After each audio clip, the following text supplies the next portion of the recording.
យបត់ស្ដាច់ត្រង់យាងផុតចាងដំណាំងក្រោយนุ่งបំពីជាឯកអង្គមហាសីត្រង់ភ្ញៀង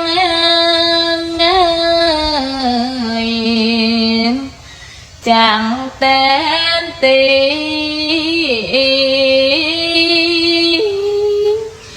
បំព្រៀងរស្មីភ្លឺស្រាងស្រា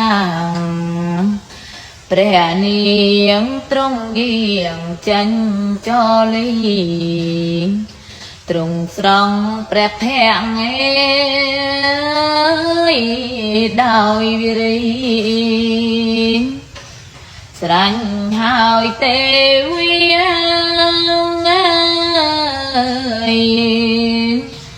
ចូលទៅគង់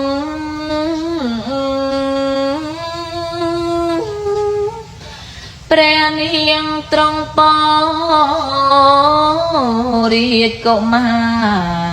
រដោយការប្រាថ្នានឹងចិត្តចង់លើកឡើងងូតទឹកជំរះអង្គនឹងទ្រង់ប្រដាប់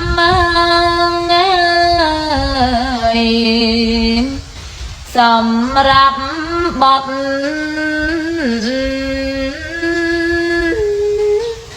ស្រាប់តែទាស័យ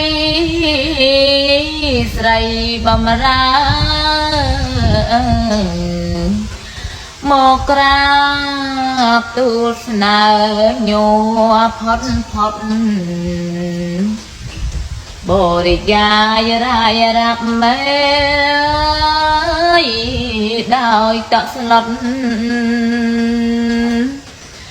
ហិតភ័យស្រ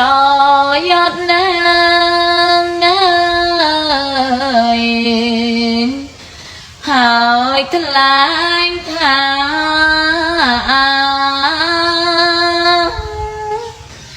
បបិនព្រះនា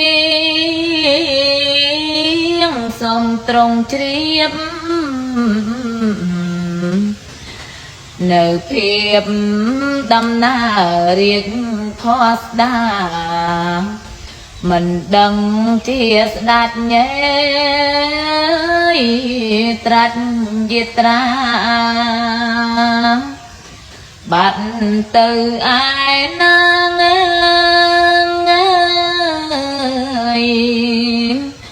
ពុំឃើញឡើយព្រះនាងបានលឺទាស័យថ្លែងព្រះសី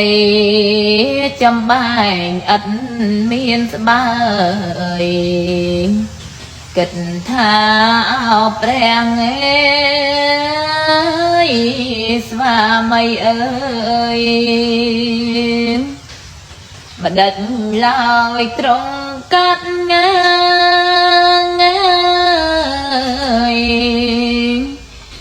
ចោលស្នេហា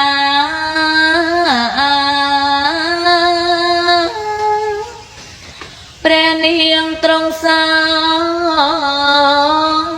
បោកព្រះកាយដោយស្ដាយពុនពេកឥតឧបមាទ្រង់សោកវិយោគពេញលៀបថាអោ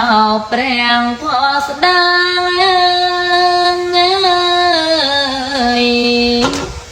ម្ចាំងប្អូនអើយ